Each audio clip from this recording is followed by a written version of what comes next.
Now let's say we had a tie for first place. Let's say we had a tie for first place. How do we negotiate that tie? So here you can see in this scenario, we have jumper E and jumper F, and they were both clean through 1.65 meters. Remember in our previous one, we had it to where one of them missed. But for this tie for first place example, they're both clean through 1.65 meters, and they both went out at 1.70 meters. So that means we now have a tie for first place, and we need to conduct a jump off.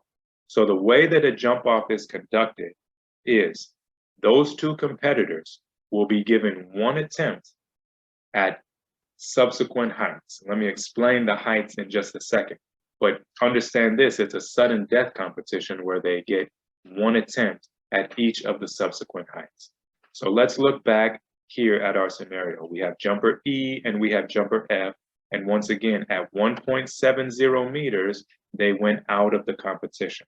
So the jump off will begin once again at 1.70 meters because the last height that they both made was 1.65. So they get one more attempt at the height that they went out at, which in this scenario is 1.70 meters. So once again, they only have one attempt. So at 1.70 meters, both jumpers made it on their one attempt. Now, the height in a jump off is moved by 2 centimeters.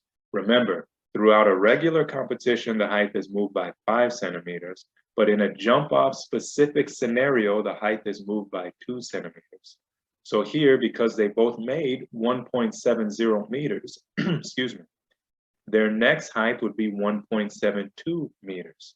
So let's say at 1.72 meters, they both missed. Now, the bar will move back down by 2 centimeters to 1.70 meters. So again, we move it back down to 1.70 meters. They both make it on their first attempt, their only attempt. So again, it goes back up 1.72 meters. As you can see, when there's a jump off scenario, it's really a test of endurance. So in this scenario here, at 1.72 meters, they both make it on their first attempt, or their only attempt. So here the bar is then raised to 1.74 meters. And at 1.74 meters, we can see that jumper E made it on their first and only attempt, and jumper F missed.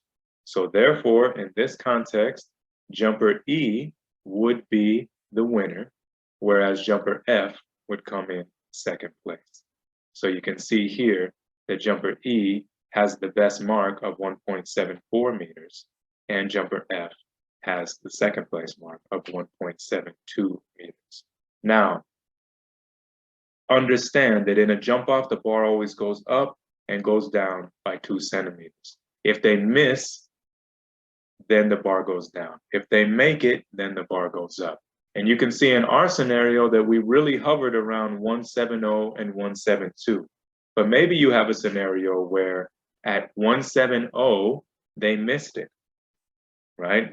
Their jump off attempt at 170, they missed it. So now it goes down to 168. Let's say at 168, they also missed it. So now it goes down to 166. Let's say at 166, they also missed it. Now it goes down to 164, and so on and so forth. All right, so how do we do the final scoring here for this competition? Once we've conducted our jump off, and we have already had our other competitors that had been eliminated from the competition, we can put our place values in. So we know that jumper E, because they made 1.74 in the jump off, they are first place. Jumper F is second place. Again, if we go back to our 1.60 meters, which is our next height here, we have 2 competitors that went out at 1.65 and they made 1.60.